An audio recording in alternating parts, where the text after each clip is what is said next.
हम बात करेंगे ENFP के प्रेफर्ड एरियाज़ के बारे में। ENFP में 4 लेटर्स, जिसमें E ये शो करता है कि ऐसे लोग मिलनसार, एक्सट्रोवर्ट होते हैं, लोगों से घुलने मिलने वाले, सोशल होते हैं, एक्सप्रेसिव होते हैं और इनकी कम्युनिकेशन स्किल अच्छी होती हैं। N ये शो करता है कि ये लोग हाईली क्रिएटिव होते हैं, फ्यूचर फोकस्ड होते हैं और इमेजिनेटिव होते हैं। किसी भी पिक्चर के बियॉन्ड देखने की सलाहियत इनमें मौजूद है, आउट ऑफ द बॉक्स सोचने की सलाहियत इनमें मौजूद है।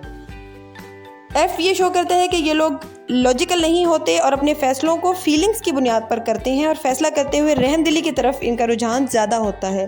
P ये शो करता है कि ऐसे लोग फ्लेक्सिबल होते हैं कि नए अंदाज तलाश करते हैं और स्पॉन्टेनियस होते हैं, यानी अपने काम को बगैर प्लानिंग के करने वाले होते हैं और ये अपने ऑप्शंस को खुला रखना पसंद करते हैं और आखिरी वक्त पर ये लोग डिसाइड करते हैं कि कौन सा काम स्टार्ट करना चाहिए, अपने फैसलों को डिले करने वाले होते हैं। ENFP की ऑपोजिट पर्सनैलिटी ISTJ है, तो अगर ये ISTJ के कैरेक्टरिस्टिक्स को भी अपनी लाइफ में ऐड कर लेते हैं तो ये एक बैलेंस्ड लाइफ गुजार सकते हैं। ENFP चूँकि एक्सट्रोवर्ट होते हैं, इसलिए इनको इंट्रोवर्ट होना भी सीखना चाहिए। क्योंकि ये बहुत अच्छे एक्सप्रेसिव होते हैं, इनकी स्पीकिंग पावर अच्छी होती है, तो इनको लिसनिंग स्किल्स को भी बेहतर बनाना है और राइटिंग स्किल्स को भी बेहतर बनाना है। और जो प्रेजेंट पर फोकस करना भी, हकीकत पसंदी और रियलिस्टिक होना भी सीखना चाहिए।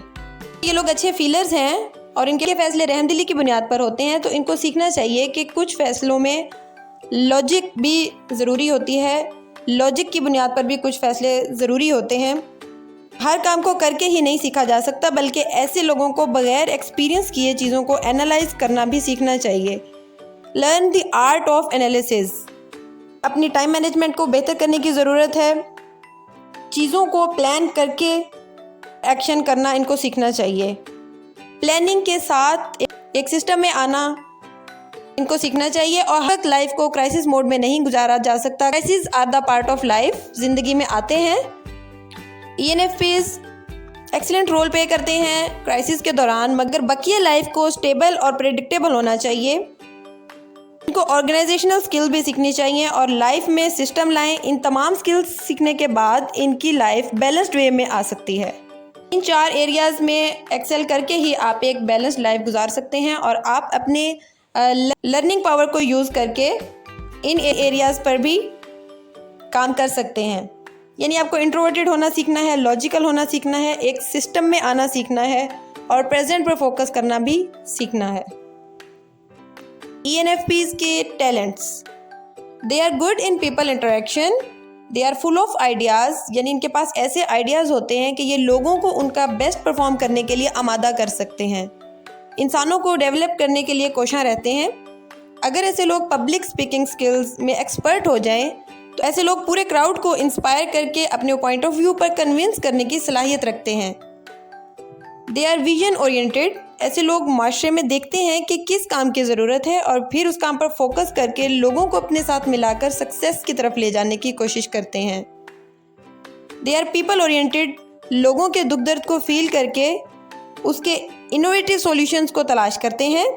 They look for the problems, अच्छे प्रॉब्लम सॉल्वर होते हैं। इनका टैलेंट ये है कि ये एक सिस्टम में जाते हैं, उसे मोटिवेट करते हैं, इंस्पायर करते हैं, एक्सेलरेट करते हैं और फिर सक्सेस की तरफ पुश करके उस सिस्टम से बाहर आ जाते हैं। इनको अल्लाह ने वो सारी सलाहियतें दी हुई हैं जो इस काम के लिए उनको चाहिए हैं। They are very well connected, situations चाहे जितनी भी परेशान कुन हो, हालात जैसे भी कशीदा हों, वो इनमें कोई ना कोई पॉजिटिव सॉल्यूशन निकाल लेते हैं। ये थे ENFPs के टैलेंट्स। क्या आप भी इन टैलेंट्स के मालिक हैं? तो यकीनन आपकी पर्सनैलिटी भी ENFP है।